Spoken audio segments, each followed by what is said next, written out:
G welcome to the show professor. یہ بتائیے کہ کتنا امپورٹنٹ ہے G20 اور ہے کیا ایک اگر ہم بیسک بیک گراؤنڈ جان سکیں اس پورے گروپ کے مقصد کا تو. جی اسد بہت بہت شکریہ. G20 کا آغاز ہوا تھا 1990s کے اندر. اس وقت یہ فائنینشیل اسٹیبلٹی کے مسئلے کو حل کرنے کے لیے جو G7 اس سے پہلے تھا اس کی ویلیو کم ہو رہی تھی. تو G20 جو ہے بیسیکلی یہ ریپرزینٹ کرتا ہے تقریباً 85% گلوبل GDP کا. جی تو اگر ہم اس وقت اس کی امپورٹنس کو دیکھنا چاہیں اور خاص طور پہ جب چین اور امریکہ کے درمیان ایک تجارتی جنگ چل رہی ہے, دوسری جانب ہم دیکھ رہے ہیں کہ ساری اکانومیز یا بڑی اکانومیز جو ہیں وہ پروٹیکشنزم کی طرف جا رہی ہیں. تو اس سچویشن میں ابھی تو بڑے ملک سفر کر رہے ہیں اپنے آپ کو چلانے کے لیے, تو کہاں یہ G20 کہاں سرو کرے گا ریسٹ آف دا ورلڈ کو؟ جی بالکل, یہ اس وقت میں آپ کو اس کا میٹافر دینا چاہتا ہوں. جو لیگ آف نیشنز تھی 1920s کے اندر, G20 اس کو اس طریقے سے وہ ریپرزینٹ کر رہا ہے. چونکہ جب یہ G20 کا آغاز ہوا ہے 1990s کے اندر اور 2008 میں جو اس کے اگریمنٹ سائن ہوئے ہیں, تو اس کے مطابق تو یہ تھا کہ یہ ایک گلوبلائزیشن اور فری ٹریڈ کی طرف جائے گی موومنٹ. لیکن یہ کہ آئرونیکلی اس وقت یہ نظر آ رہا ہے کہ جتنے بھی یہاں پہ لوگ مختلف ممالک سے کر رہے ہیں شامل, جو اسپیشلی ہائی لیول ڈیلیگیٹس وہ زیادہ ریپرزینٹ کر رہے ہیں جو کہ پاپولسٹ گورنمنٹس الیکٹ ہوئی ہیں lately, including Trump and some of these other governments. تو اس کی وجہ سے جس طرح برازیل ہو گیا, تو اور دوسرے ملکوں میں جرمنی میں اور فرانس کے اندر بھی پریشر ہو رہا ہے. تو یہ جو پروٹیکشنزم کی طرف جو جنگ ہو رہی ہے چائنا اور US کے اندر, یہ میرے خیال میں صرف ایک its a precursor to the bigger war that we expect to see. لیکن اس کا جو ہم ریپرکشنز دیکھ رہے ہیں, یا شاید جو ہم اس کو دیکھ رہے ہیں جو پوری دنیا پہ اس کا امپیکٹ آئے گا, اس میں کافی حد تک تو اس وقت گلوبل میلٹ ڈاؤن کی باتیں بھی ہو رہی ہیں, سلو ڈاؤن کرنے کی باتیں ہو رہی ہیں اکانومی کے. اگر یہ اسی طرح چلتا ہے, آپ کو لگتا ہے اس میں کوئی سولوشن نکلے گا اس کانفرنس سے اس پہ؟ جی اس میں یہ ہے کہ اس کو آپ اس طرح سمجھ لیں کہ US اور چائنا کے درمیان اس کو ہم لوگ اس طرح سمجھتے ہیں کہ it's like a chicken game, کہ سب سے پہلے کون سے ملک جو ہے وہ ڈرے گا. چونکہ ٹرمپ ایڈمنسٹریشن جب آئی ہے تو انہوں نے ٹیرف لگانا شروع کر دیے, جو کہ اس وقت ورلڈ ٹریڈ آرگنائزیشن کے مطابق وہ ٹھیک نہیں تھی بات, کہ اس میں تو اگریمنٹ یہ تھا کہ ہم فری ٹریڈ کو پروموٹ کریں گے. لیکن جب انہوں نے ٹیرف لگانا شروع کر دیے ہیں تو اس کی وجہ سے اب یہ ہوگا کہ اب چائنیز نے بھی اس کے مطابق انہوں نے اپنا ریٹیلیٹ کرنا شروع کر دیا. تو ان کے درمیان اب مسئلہ یہ ہے کہ پہلے کون جو ہے وہ اس جنگ سے لائک چکن گیم میں یہ ہوتا ہے کہ جو سب سے پہلے ہار مان لے گا اس کے لیے سب سے زیادہ نقصان ہوگا. لیکن یہ کہ دونوں کے لیے اس وقت جو ہے اگر ٹریڈ وار جاری رہتی ہے تو بہت دونوں کو, چائنا کو اور یونائٹڈ اسٹیٹس کو بھی نقصان ہوگا. تو اس وجہ سے ان کے لیے یہ ہے کہ اس وقت وہ چاہتے ہیں کہ اس مسئلے کو حل کریں, لیکن یہ نہیں, اس میں یہ پتہ اہم چیز یہ G20 کی میٹنگ میں نظر آئے گی کہ سب سے پہلے کون ہار مانتا ہے. دوسری طرف آپ سمجھتے ہیں کہ ترقی پذیر ممالک بھی کوئی بینیفٹ لے سکتے ہیں اس پورے سمٹ سے, یا اس کی جو فائنڈنگز نکلتی ہیں بائی اینڈ آف دا سمٹ؟ بالکل, چونکہ اس میں یہ ہوگا کہ جب اس طرح کی ٹریڈ وار ہوتی ہے تو جو دوسرے ممالک ہیں, جس نے چائنا جو ہے اگر ان کو ایگریکلچرل کموڈیٹیز چاہیے تو وہ آسٹریلیا یا دوسرے ممالک جو ہیں ان سے وہ جس طرح پاکستان ہو گیا وہاں سے وہ لوگ منگوا سکتے ہیں چیزیں. تو چونکہ جو امریکن پروڈکٹس کے اوپر انہوں نے ٹیرف انکریز کر دیے ہیں کہ اس کی وجہ سے پھر امریکن جو مثلاً جس طرح ایگریکلچرل پروڈکٹس چائنا میں جاتے ہیں تو ان کی قیمتیں بڑھ جائیں گی. اس کی وجہ سے دوسرے ممالک کو اس کے اوپر فائدہ ہو سکتا ہے, اسپیشلی آسٹریلیا کو سب سے زیادہ فائدہ ہوگا. تو پاکستان کو بھی کچھ فائدہ سمجھ میں آتا ہے آپ کو اس سے؟ جی میرے خیال میں پاکستان میں اگر ہم لوگ جس طرح ایکسپورٹس ہوتی ہیں ڈفرینٹ میٹ پروڈکٹس کی چائنا کے اندر جو کہ آسٹریلیا اور US سے جاتے ہیں, پاکستان میں بھی ان کو بڑھایا جا سکتا ہے, بلکہ ہمارے لیے تو وہ ٹریول کاسٹ بھی کم ہوگی, وہ آپ ان کو ٹرانسپورٹ کر سکتے ہیں روڈ کے ذریعے. Alright, one quick question at the closing note, professor. Pakistani روپیہ کافی حد تک اس وقت پریشر میں ہے, آپ کو لگتا ہے اپنی اصل ویلیوز پہ آ گیا ہے یا ابھی اور اس میں ایڈجسٹمنٹ باقی ہے؟ جی میرے خیال میں ایڈجسٹمنٹ ہوگی, چونکہ ابھی پاکستان میں سیکیورٹی کی صورتحال جس طرح امپروو ہوگی, سب سے زیادہ اہم فیکٹر جو ہوتا ہے کرنسی اسٹیبلائزیشن کے اندر وہ سیکیورٹی کا مسئلہ ہوتا ہے. جو فارن ڈائریکٹ انویسٹمنٹس ہیں ان کے اندر وہ اس وقت زیادہ بڑھیں گی جب ایک انویسٹر سے کانفیڈنس جو بڑا انکریز ہوگا. تو اس وقت پاکستان میں ابھی اس کے اوپر مسئلہ پوری طریقے سے it's not done deal. Thank you professor Asim Zia ہمارے ساتھ تھے یونیورسٹی آف ورمونٹ سے. دوسری جانب اقوام متحدہ کی ایشیا اور بحر الکاہل کے ممالک میں سماجی ترقی کے امکانات کے بارے میں ایک تازہ رپورٹ کے بارے میں کہا گیا ہے کہ اگر خطے میں انسانی فلاح و بہبود کو ترقی دینی ہے تو یہاں کے ممالک کو اپنے انسانی وسائل یا ہیومن کیپٹل میں زیادہ انویسٹمنٹ کی ضرورت پڑے گی. رپورٹ میں کہا گیا ہے کہ پاکستان خطے کے ان ممالک میں شامل ہے جہاں تعلیم اور صحت عامہ کے شعبوں کے لیے ہمسایہ ممالک کے مقابلے میں بہت کم بجٹ رکھا جاتا ہے۔ اس حوالے سے ندیم یعقوب نے ایک رپورٹ مرتب کی ہے، آئیے دیکھتے ہیں۔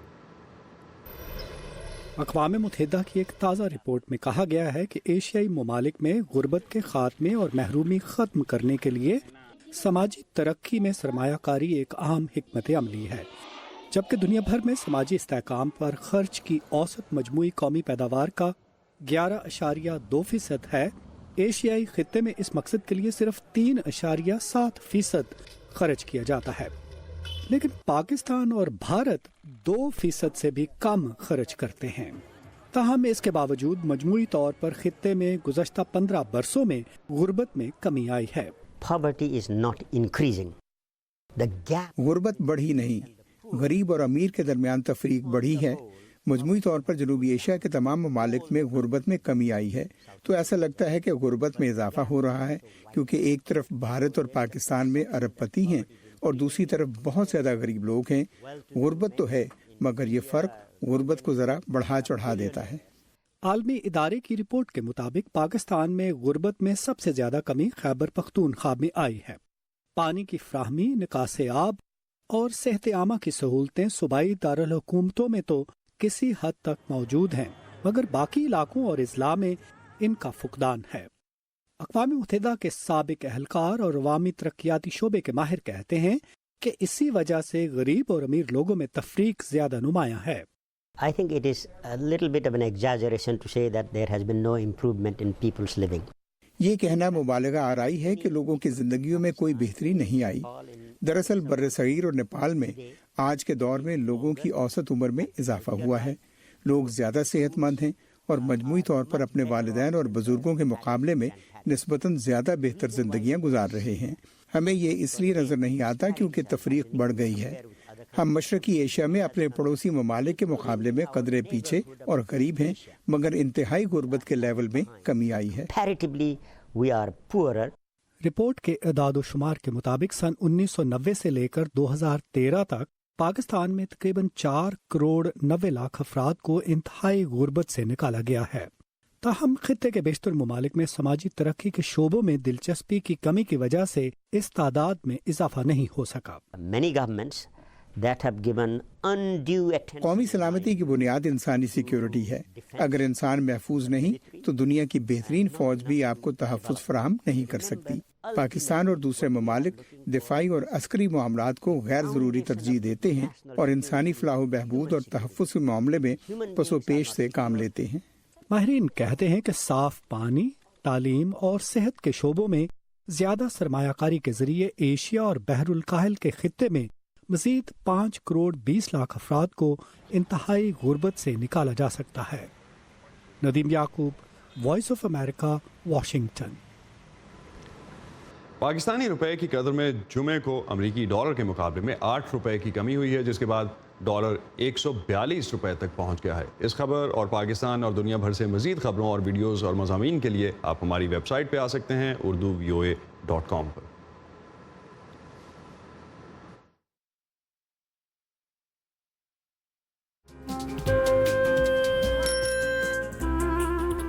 ابا جیسے کروڑوں لوگ جہاں ہر روز ایمانداری سے کام پر لگے ہوں،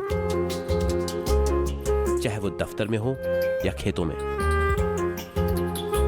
سڑکیں ہوں، بارڈرز، کھیل کا میدان یا کوئی انٹرنیشنل سٹیج، جب پاکستان کا نام روشن کرنے والوں کی کہانیاں کہنے کے لیے ہمارے پاس وقت کم پڑ جائے، جب پورا ملک ہی خود کو آگے لے جانے میں لگا ہو، تو پھر دنیا بھر میں اس کا پرسپشن مٹھی بھر لوگ کیوں بناتے ہیں؟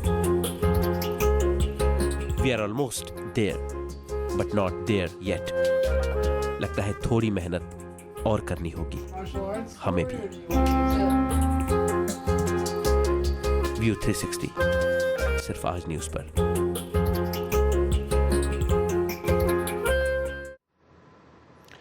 گڈانی شپ بریکنگ یارڈ سے ملکی خزانے کو بھاری زر مبادلہ حاصل ہوتا ہے، مگر یہاں کام کرنے والے مزدوروں کے خاندان صحت اور تعلیم جیسی بنیادی سہولتوں تک سے محروم ہیں۔ صورتحال پیش کر رہے ہیں گڈانی شپ بریکنگ یارڈ سے مرتضی ظاہری اپنی اس رپورٹ میں۔ گڈانی دنیا کا تیسرا بڑا شپ بریکنگ یارڈ ہے۔ اس جگہ سے 6000 سے زائد مزدوروں کا روزگار وابستہ ہے۔ یہ مزدور پرانے اور ناکارہ جہاز توڑ کر پاکستان میں لوہے کی 25% ضرورت کو پورا کرنے میں اپنا حصہ ڈالتے ہیں، لیکن اگر یہ بیمار ہو جائے تو آسانی سے طبی امداد نہیں ملتی۔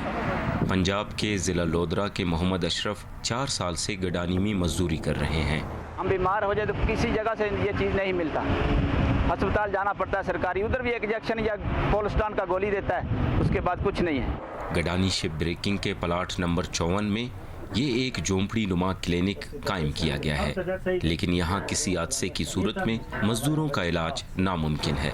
اسٹیٹ کے حوالے سے ادھر جو ہے جو لوگ ان لوگوں نے کمپنی والوں نے بٹھائے، پیناڈال اور پونسٹان گولی کے علاوہ کوئی بھی دوائی یہ لوگ نہیں دے رہے۔ مطلب فرسٹ ایڈ تو وہی ہوتا ہے جس کو اگر کٹ لگ گیا تو آپ جو ہے طریقے سے اس کو کور کر سکے۔ گڈانی میں کام کرنے والے مزدوروں کے بچوں کے لیے بھی اس علاقے میں ایک مناسب سرکاری اسکول تک نہیں۔ گورنمنٹ پی ایس شیخ آباد اسکول گڈانی کی عمارت اتنی خستہ حال ہے کہ مزدوروں کے بچے یہاں پڑھنے سے ڈرتے ہیں۔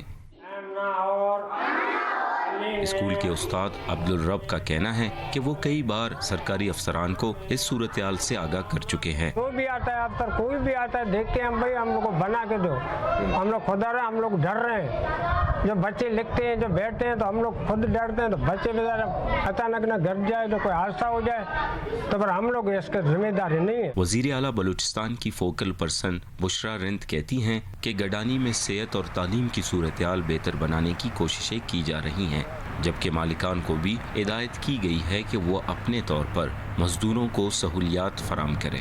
سی ایم صاحب نے اس چیز پہ بڑی سختی سے تائید کری ہے اس بات کی۔ اب جہاں ہمیں لگتا ہے کہ یہ ایگریمنٹ سے ذرا خلاف ورزی کریں تو پھر ہم ان کا کام سٹاپ کر دیتے ہیں۔ تو ابھی ہم نے انہیں بڑا پابند کیا ہے، بلایا ہے، اس پہ میٹنگز ہوئی ہیں کہ یہ جتنے بھی ہیں لوگ ان کے مسائل حل کیے جائیں، اسپیشلی ایجوکیشن سے ریلیٹڈ، ہیلتھ سے ریلیٹڈ اور پانی کے مسائل۔ گڈانی شپ بریکنگ یارڈ میں کام کرنے والے مزدوروں کی یونین کے عہدیداروں کا حکومت سے یہی مطالبہ ہے کہ مختلف پلاٹس میں کام کرنے والے مزدوروں کے لیے حفاظتی انتظامات بہتر بنانے کے ساتھ ساتھ ان کے خاندانوں کے لیے صحت اور تعلیم کی سہولیات فراہم کی جائیں۔ مرتضی ظاہری، اردو VOA، گڈانی، بلوچستان۔ کل 1 دسمبر کو 30واں بین الاقوامی ایڈز ڈے منایا جائے گا۔ اگرچہ گزشتہ 30 سالوں میں ایڈز کے علاج اور اس سے منسلک سٹگما کے حوالے سے بہت سی مثبت تبدیلیاں ہوئی ہیں، لیکن اب بھی لوگ اس مرض سے ہلاک ہو رہے ہیں۔ ماہرین کا کہنا ہے کہ ایڈز کی وبا کو ختم کرنے کے لیے ضروری وسائل تو دستیاب ہیں، لیکن مختلف چیلنجز کے باعث دنیا اب بھی اس کے خاتمے سے دور ہے۔ خوف، منفی رویے اور جہالت۔ عالمی ادارہ صحت کے مطابق یہ وہ وجوہ ہیں جن کے باعث ایڈز کی وبا کو ابھی تک ختم نہیں کیا جا سکا۔ اس سے مکمل صحت یابی کے لیے تو ابھی تک کوئی علاج موجود نہیں، لیکن سائنٹسٹ ایڈز کا باعث بننے والے HIV وائرس کو ٹریٹ کر سکتے ہیں، اور علاج کی صورت میں کوئی وجہ نہیں کہ ایڈز سے لوگ اپنی جان سے ہاتھ دھوئیں۔ HIV سے متاثرہ لوگ بھی صحت مند زندگی گزار سکتے ہیں۔ یہی نہیں، اس کی روک تھام کی تھراپی کے استعمال سے آج ایڈز سے بچاؤ تک ممکن ہو چکا ہے۔ ہم ابھی منزل پر نہیں پہنچے، کیونکہ ان وسائل کو اس سطح تک مہیا کرنا جن پر ان کی ضرورت ہے اور جس سے HIV کا خاتمہ ممکن ہو سکے، ابھی ممکن نہیں ہو سکا ہے۔ ابھی بھی دنیا میں 10 لاکھ لوگ ہر سال ایڈز سے ہلاک ہو رہے ہیں، کیونکہ انہیں یہ علم ہی نہیں کہ انہیں ایڈز ہے، ان کا علاج نہیں ہو رہا یا دیر سے ہوتا ہے۔ سب سے مشکل سوال یہ ہے کہ اس وقت پاکستان کی آبادی کو دیکھتے ہوئے ہمارے پاس جو اسٹیمیٹڈ نمبر ہیں، جو سائنسی طریقوں سے ہم نے اسٹیمیٹس لگایا ہے، اندازہ لگایا ہے، یہ 1,50,000 کے قریب لوگ ہیں۔ لیکن دوسری طرف پہ جو کمزور بات ہے وہ یہ ہے کہ ہمارے پاس صرف 25 سے 26 ہزار لوگ ہمارے پاس اس وقت رجسٹرڈ ہیں جن کو اپنے اسٹیٹس کا پتہ ہے۔ ایک بڑا چیلنج یہ ہے کہ HIV سے اکثر معاشرے کے محروم ترین طبقے کے افراد متاثر ہوتے ہیں۔ دنیا بھر میں ایسی آبادیاں ہیں جن کے پاس کافی وسائل موجود نہیں، اور ان میں انجیکشن کے ذریعے منشیات کا استعمال کرنے والے اور سیکس ورکرز خاص طور سے شامل ہیں۔ اس کا مطلب یہ ہوا کہ حکومتوں کو ایڈز کے مریضوں کے لیے بنیادی ضروریات مہیا کرنا ضروری ہیں، جن میں سماجی اور اخلاقی روایات کو پس پش ڈال کر صحت کی سہولیات مہیا کرنا بھی شامل ہے۔ دوسری صورت میں حکومتوں کو اس کے ہاتھوں بھاری اقتصادی اور معاشرتی نقصان اٹھانا پڑتا ہے۔ سائنسی ماہرین کے مطابق ان ٹولز کے استعمال، لوگوں کی تعلیم اور مزید لوگوں کو علاج فراہم کرنے سے منفی رویوں میں بھی تبدیلی لائی جا سکتی ہے۔ کیرل پیئرسن کے ساتھ عائشہ خالد، وائس آف امریکہ۔ سیانے کہتے ہیں دریا کنارے کسی بھوکے کو مچھلی پکڑ کر دینے سے بہتر ہے کہ اسے مچھلی پکڑنے کا سامان لے دیا جائے۔ ایسا ہی کام ہم سے کچھ فاصلے پر امریکی ریاست ورجینیا میں ایک ادارہ بھی سر انجام دے رہا ہے۔ یہاں لکڑی کی چھوٹی کشتیاں بنانے کے فن کو ایسے نوجوانوں کی زندگیاں بدلنے کے لیے استعمال کیا جا رہا ہے جو مشکل حالات سے گزر رہے ہیں۔ یہ سب کیسے ہو رہا ہے، یہ جانتے ہیں سباشا خان سے۔ اپرینٹس کرس ایٹکنز لکڑی کی چھوٹی کشتی بنانی سیکھ رہے ہیں۔ ان آلات کا استعمال سیکھنے میں مزہ آتا ہے۔ ریاست ورجینیا کے شہر الیگزینڈریا میں دریائے پٹامک کے کنارے واقع اس مرکز میں 18 سے 22 سالہ نوجوان بادبانی اور کنو نامی چھوٹی کشتیاں بنانی سیکھتے ہیں۔ میں نے سیکھا ہے کہ ناپیں 2 بار اور کاٹیں 1 بار۔ کارپینٹری اور ریاضی کے ہنر کے علاوہ فلوریڈا سے تعلق رکھنے والے اس 19 سالہ نوجوان کو خود اپنے بارے میں بھی جاننے کا موقع ملا ہے۔ یہاں مجھے موقع ملا ہے کہ میں اپنے بارے میں گہرے انداز سے سوچوں اور جان سکوں کہ میں کیا کرنا چاہتا ہوں۔ اس پروگرام کے روح رواں جمی گاڈفریڈ خود بھی ایک اپرینٹس رہے ہیں۔ ہمارے پروگرام میں بہت سے طلبہ زندگی میں مشکل حالات سے گزر چکے ہیں، جیسے خاندان کی سپورٹ نہ ہونا، پڑھائی چھوڑ دینا اور قانونی خلاف ورزیوں میں ملوث ہونا وغیرہ، اور اب وہ ورک فورس کا حصہ بننے کے لیے اپنا اعتماد بحال کرنا چاہتے ہیں۔ سال بھر پر مشتمل اس پروگرام میں معمولی وظیفہ بھی دیا جاتا ہے۔ یہاں استاد شاگردوں کو رضاکارانہ طور پر تربیت دیتے ہیں۔ فریڈ گائیگر بھی ایسے ہی رضاکاروں میں سے ایک ہیں۔ جب آپ لکڑی کے ساتھ کام کرتے ہیں تو آپ اسے محسوس کرتے ہیں، یہ آپ کا حصہ بن جاتی ہے، اور جوں ان کا خود پر اعتماد بحال ہوتا ہے، پھر وہ دوسری چیزوں کی طرف توجہ دے پاتے ہیں کہ کیا آپ نے اپنے بلز ادا کیے ہیں اور رہنے کے کیا حالات ہیں۔ ایٹکنز کو ہائی اسکول چھوڑ کر کام کرنا پڑا۔ جب میں 8 سال کا تھا تو ماں مر گئی۔ یہ صدمہ ہمیشہ میرے ساتھ رہا۔ مجھے اپنے باپ کی توجہ نہیں ملی۔ میں اس پروگرام میں اس لیے آیا کیونکہ یہ آپ کی مدد کرتے ہیں۔ مجھے اس کی عادت نہیں کہ کوئی میری مدد کرنے میں دلچسپی لے یا مجھ پر اعتبار کرے۔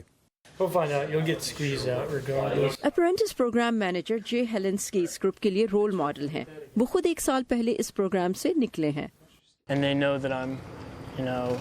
وہ جانتے ہیں کہ میں اس بات کی زندہ مثال ہوں کہ سخت محنت، لگن اور قوت ارادی آپ کو کہاں لے جا سکتی ہے۔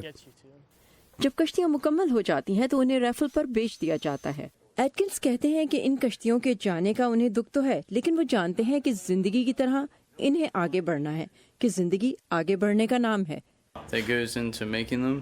انہیں بنانے میں تخلیقی صلاحیت درکار ہے۔ مجھے خوشی ہے کہ یہ گھر جا رہی ہیں۔ ڈیبرا بلیک کے ساتھ سباشا خان، وائس آف امریکہ۔ یہ تھا آج کا ویو 360۔ فیڈ بیک کے لیے آپ آ سکتے ہیں facebook.com/urduvoa کے پیج پر۔ تازہ ترین خبروں کے لیے آئیے ہماری ویب سائٹ urduvoa.com پر۔ اسد اللہ خالد کو اجازت دیجیے، اللہ حافظ۔